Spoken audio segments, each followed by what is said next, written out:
Hey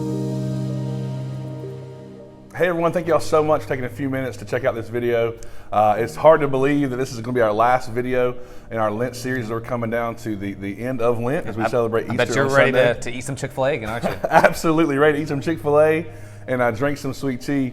But man, it's been a really cool time. Yeah. It's really been a really cool time to reflect on the different things we focused on each week.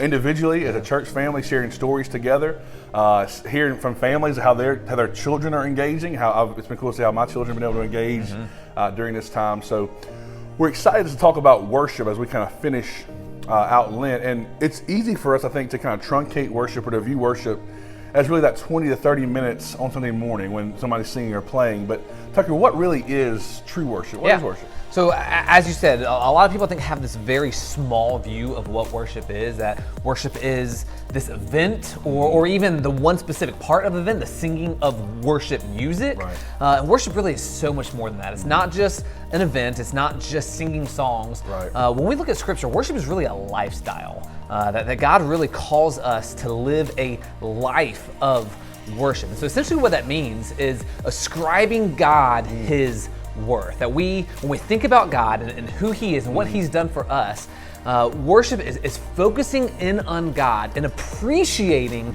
everything he's done for us and how infinitely great that he is. And not just doing that on a Sunday morning during a church service or during a personal devotion time, but actually doing that with our entire life. Again, worship is a lifestyle. And the reality is that God created all of us to be worshipers. Yes. And for us, we're either going to worship God, who's the creator, or we're going to worship his creation. Yeah. And I think a lot of us, if we really think about it, we worship more of the creation. We focus, again, if that's what worship is focus on the worth of something. We focus more on the creation, which aren't bad things. The things that God created are good things for us, but we're elevating them above God. And we're giving them more worth, we're giving them more value than the creator who gave them to us.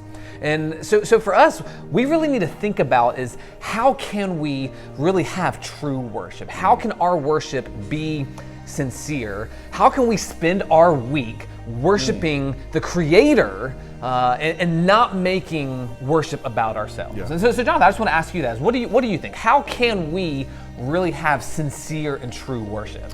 Well, I think, like you said at the very beginning, it's a lifestyle, right? It has to be part of our daily lives, our daily routine, our daily thoughts as we go through the day. And we can look at worship, several ways. I think part of it is personal and private, right? So worship is a personal thing, it's a private thing.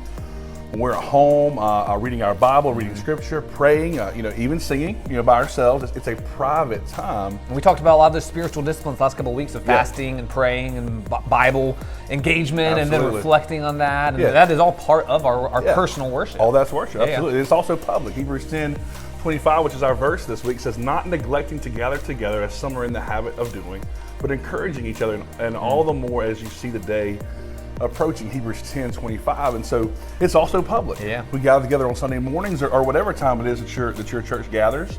It's for worship, and both of those are important. And I think unfortunately a lot of us can want to really focus on one or the other. Well, listen, my faith is very private, it's very personal, so I'm just going to do my own thing throughout the week. I don't have to go to public worship. I don't have to gather together with other believers. Or on the flip side, listen, I'm here every Sunday, I'm here on Wednesday nights. Every time the doors open to the church, I'm there, so I'm worshiping. And both those things are great, but that's not true. That's not the heart of worship. That's not the heart of worship. A.W. Tozer said it this way, and it gets to the point. He says, if you will not worship God 7 days a week, you do not worship him 1 day a week. And that's tough and that's hard hitting, but it's the truth. We have to be intentional about living a lifestyle of worship. And for families, that's where it comes in for us to be intentional with our kids, to let them understand that church is not going to a place on Sunday morning. Worship is not going to a place on Sunday morning, but it's living a life that's honoring and pleasing to God. Demonstrating that for our families. Absolutely. Yeah. The reality is it's about giving. Ultimately, it's about giving, more giving for more of God and giving of our time, our talents, and yes, even though it makes us uncomfortable and some people don't like to talk about it, even giving of our money, right?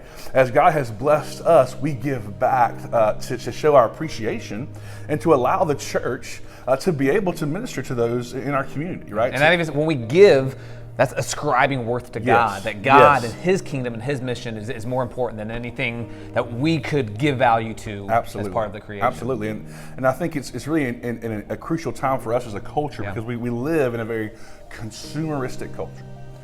So what can I get? What is this company going to give me? What kind of discounts are they going to give me? What kind of services are they going to provide me to make my life easier or better?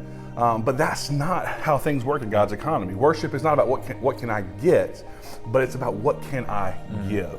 What can I give to the Lord? How can I show my appreciation for what He's done? Yeah. And that manifests itself in multiple different ways. But again, it's about living out worship as a lifestyle each and every single day. And as we are finally drawing to Easter, this whole Lent season has been about drawing closer to Christ Yes. as we draw closer to Easter. Easter's right around the corner. We're days away from it. And so as we're coming, reflect and think about what Christ gave Yes. to us and how really true worship is thinking about what He gave and asking ourselves, what can we give to God? Yes. How can we worship God? How can we give more to get more of God?